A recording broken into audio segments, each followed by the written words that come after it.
Let's get it. DJ Khaled. Please, Khaled, don't pair me or compare me. Unless the said party is a rare breed. The stories I hear, they tend to mirror me. At this point now, rap is only therapy. What is up, y'all? Welcome back to the 2018 edition of the winners and losers of the NBA trade deadline. I think I'm gonna do this on an annual basis, but I know y'all ain't used to seeing this face cam setup, but I'm basically giving y'all my initial reactions. I am gonna analyze all the trades right now, but as you can see, man, I literally just got home. I usually get dismissed at 2:10, and I'm recording this 30 minutes after the fact. And I was getting notifications as I was taking the math test. It was just all over the place. I'm a little all over the place right now. But with that being said, let's get right into this video, and let's start off with the winners. Before we go on, I really wasn't sure if I should have included the Blake trade into this video, but if you do want to hear my thoughts on the trade, go ahead and check out episode 11 of the Dish podcast where we talked about it. The links will be in the description for that, but like I said in the intro, we're going to start off with the winners of the day, and let's start off with the Los Angeles Lakers. And that also takes us into the biggest trade of today, which was Isaiah Thomas, Channing Frye, and a late first round draft pick for Jordan Clarkson and Larry Nance. And with this trade, the Lakers have successfully made cap space for 2 max free agents this summer, a big part as to why they were contemplating on moving forward to the 2019 free agency class.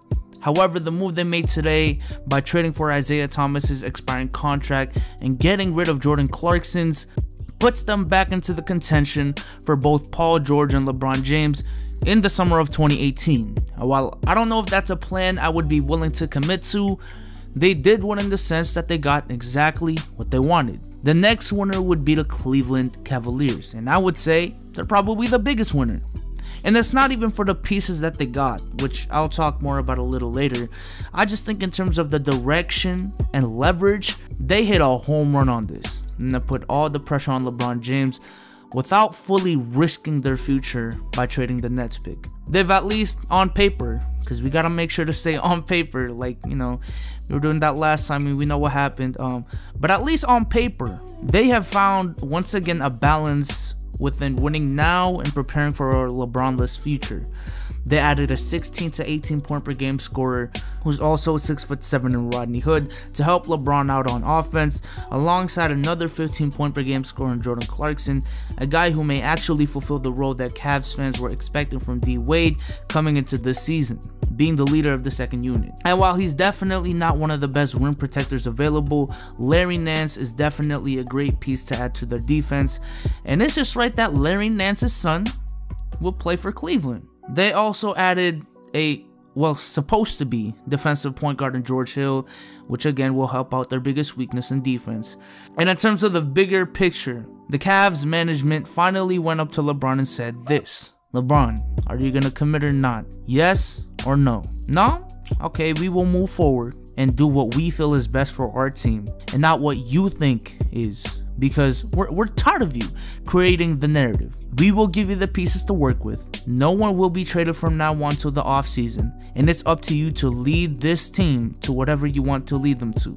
Just know that we did our part, and they can move forward with confidence knowing they just got Rodney Hood, Jordan Clarkson, and Larry Nance, who are all still under 25 or around that range, and still have the Nets pick to build on for the future after LeBron leaves, which I think this move does increase that chance of LeBron leaving. And lastly, they also got rid of all, or at least most, of the cancer on this team.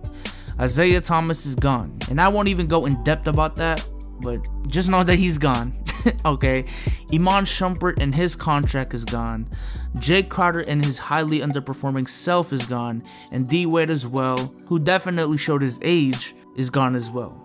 And speaking of that, that brings us to our next winner in Dwayne Wade. And this is going to be a pretty short one. Dwayne Wade finally got out of the shithole that was Cleveland and returned to none other than his home, where he belongs and where he will be remembered for forever: Miami. Shouts to Dwayne Wade, my G. And our last winner from the NBA trade deadline will be the Phoenix Suns, who finessed Elfrid Payton from the Orlando Magic. the Suns just got a pretty solid point guard that they can potentially move forward with Elfrid Payton, who's having a career year this year, averaging 13 points, 6 assists, and 4 rebounds on really good efficiency. And you know, while he was on the Magic, and all they had to give up was a second-round draft pick.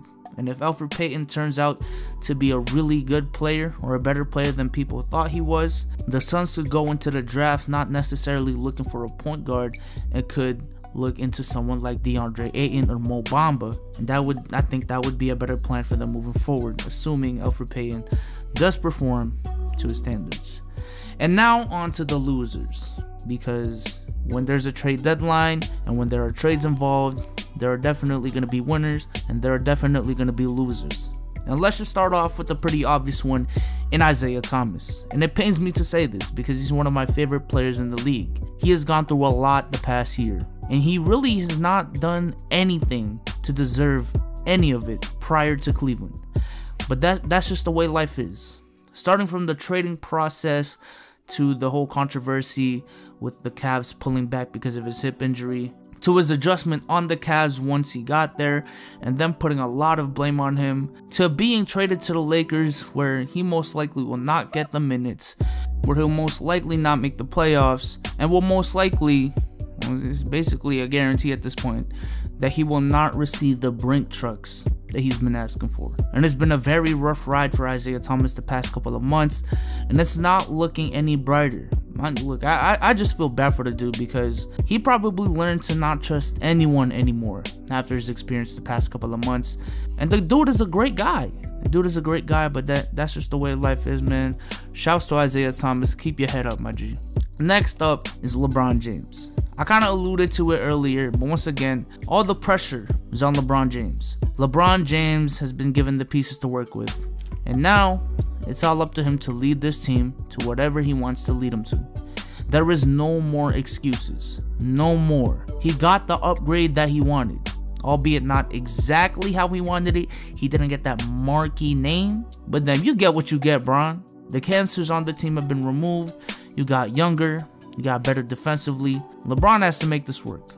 And the reason I say he's a loser in this trade deadline is because of the fact that it even got this far. Kyrie would have never left if LeBron wasn't so controlling. And the locker room situation would have been better if LeBron was a better leader. And for the first time in a long time, probably 8 or so years, LeBron James has lost leverage in terms of running an organization. He doesn't have a lot to say in what happens anymore, and he kind of brought it upon himself. Let's just hope it's a blessing in disguise, as he could finally just focus on playing basketball from now through the playoffs and stop worrying about all the distractions around him. And next, we got the Orlando Magic. Look, bro, you only got a second-round draft pick for Elfrid Payton. You ain't even worth the airtime on this video, my G. And next, we got Tyreke Evans and DeAndre Jordan, and players like them who are pretty good players on expiring contracts that teams were trying to trade because they wanted to go another direction. While these guys will go into free agency and get many good offers from numerous teams, it is kind of sad that we won't see these guys playing meaningful basketball this year because of their situation. While they will put up their numbers, it would have definitely been nice to see them contribute to a championship caliber or at least a playoff team like the Cleveland Cavaliers, the Boston Celtics, or the Philadelphia 76ers. But with that being said, let me know in the comment section down below if I missed any winners or losers in today's trade deadline. It was definitely a wild day. Like I said, I was taking a test, passed it in, came back to my seat, looked at my phone, and all I see is all these notifications, and it's been a wild day, y'all. It's been a wild day. I didn't have a lot of time to make this video, but I'm doing the best I can.